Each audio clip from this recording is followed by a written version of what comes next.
সামনে নাই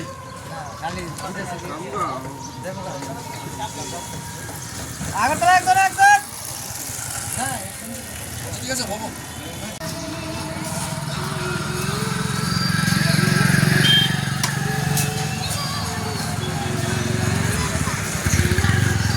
তোলার যে বাসগুলি রয়েছে সেগুলো কি চলছে আজকে? হ্যাঁ, আজকে নিয়মিতভাবে চলছে।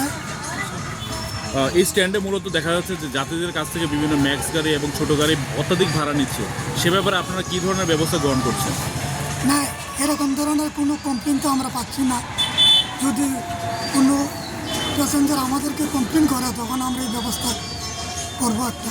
ব্যক্তিগতভাবে আমি নিজের দুদিন গিয়েছিলাম, ম্যাক্স 150 টাকা ভাড়া চেয়েছে, আমাদের ভিডিও ফুটেজ আছে, কি বলবেন এই বিষয়ে? আমি তো প্রথমে বলে দিলাম যে আমাদের কাছে যদি আপনাদের কাছে ভিডিও ফুটেজ সহ দেওয়া হয় যে বিভিন্ন গাড়িগুলি বেশি ভাড়া নিচ্ছে, আপনারা কী ব্যবস্থা নেবেন? তখন তো আমরা যারা সিদ্ধান্ত নিতে হয় আমরা সেটা নেব। আপনার নাম? বিশ্বজিৎ বিশ্বাস। গাড়ি বন্ধ থাকার ফলে কীরকম সমস্যা হয় আপনাদের?